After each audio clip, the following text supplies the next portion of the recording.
CBS News political director and Face the Nation moderator John Dickerson is also in Washington. John, good morning. Good morning, Charlie. The president has described this as a big, fat, beautiful negotiation possibility.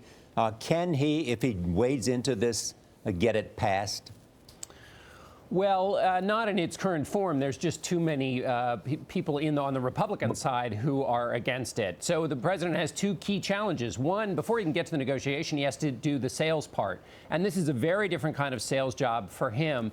Paul Ryan last week spent almost half an hour in a PowerPoint presentation in front of reporters. It's a complicated process, multiple stages. The bill itself is complicated with lots of interlocking parts. That's not really something Donald Trump is experienced at doing, selling something that's very complicated. So can he put a simple tag on it in the face of what's some tough political headwinds, including, of course, this big number of people who won't be covered? Well, the question is, does he have political juice so that he can lean on people to make them agree?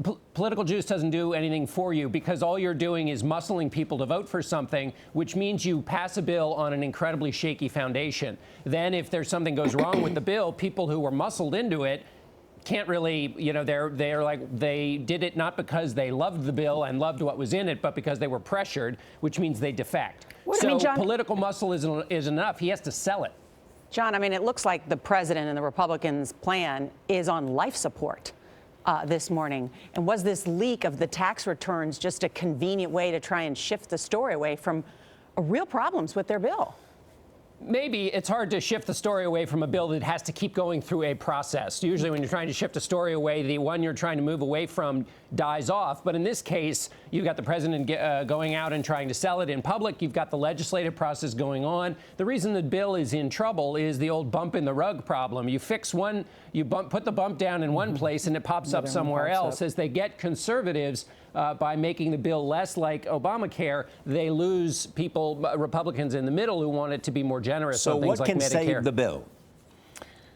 Well, it's a good question. Because you get your conservatives in the House, you lose some Republicans in the Senate.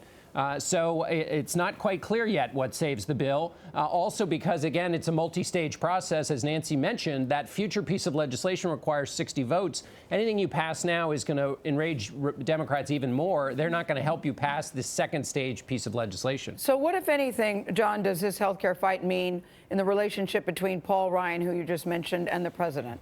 Well, a lot of the president's supporters are blaming Paul Ryan. And so, Paul Ryan and the president had a lot of differences when it came to during the campaign. President Trump campaigned against Paul Ryan. Mm-hmm. And they need to stay together, not only to try and salvage and save this bill, but also everything that comes down the line will be equally complicated, whether it's Medicare reform or tax reform. And the president and Paul Ryan will have to be on the same page, or else Republicans and Democrats will exploit any difference between the two of them if they don't want to support whatever legislation they're putting forward. All right, John Dickerson with the bumps in the road. Thank you, John.